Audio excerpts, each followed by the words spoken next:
Ireland is home to some of the world's greatest theatres and home to some of the world's greatest actors. Now, let's visit Ireland's Pan Theatre and watch hearing and deaf actors performing together. I'm here in Trinity College, where Pan Theatre have had their production. The play is very special because they have both hearing and deaf actors together. This new theatre company is the first of its kind in Ireland. We started Pan Theatre this year to incorporate a theatre group that would work with deaf and hearing actors in an integrated way, and do theatre on stage where you would see deaf and hearing actors playing real characters as themselves, but to be aware that obviously that they're deaf and hearing, but to show how, without an interpreter, that a deaf and hearing audience can also watch a deaf and hearing play. If they saw God, Mother, they would look just like him.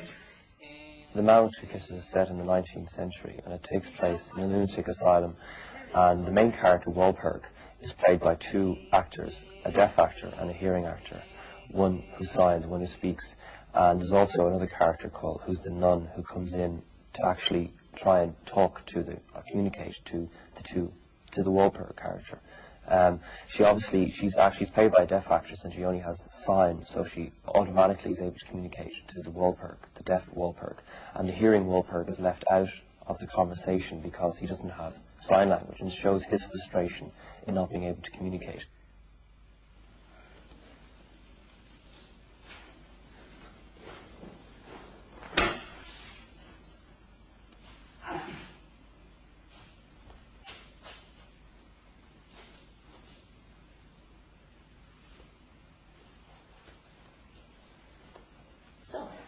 Now I'm free. Nothing else. Only let's be happy, even if it's only for a moment. It was difficult because of the lack of communication. I didn't have any knowledge about the language. But it was also difficult trying to pick up cues from the deaf actors because I have never learned anything like that. You're watching more than you're listening. In the usual state, you're waiting for your cue and you can hear it. In this, you have to be concentrating on what either Carmel or Zenon are doing. But it was fun. Really.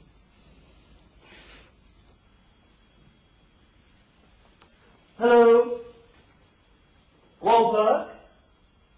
It's me, Dr. Grubb.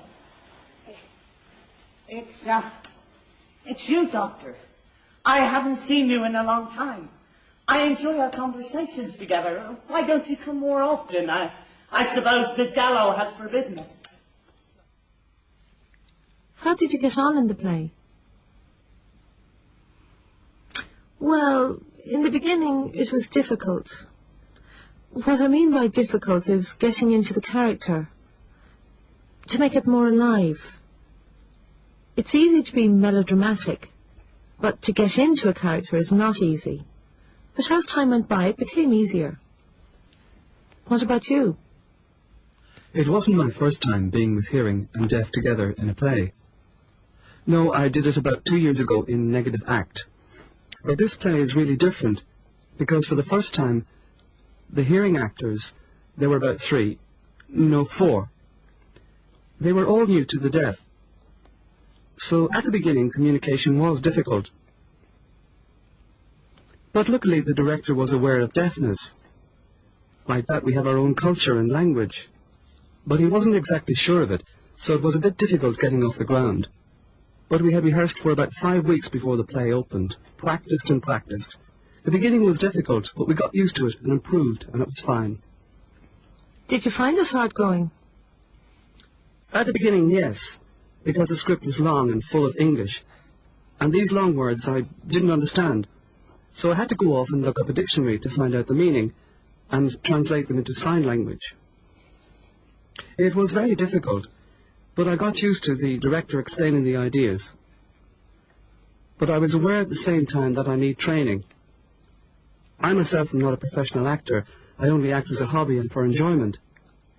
This one was really serious, so I had to really concentrate. It was difficult, but I got used to it. We helped each other, and the director helped us, and we got through it. Splendid. Today, you will be given pencil and paper. Books too. What kind of books do you want? The complete works of Thaddeus Minsky, and the second volume of Husserl's Logique Untersuchung.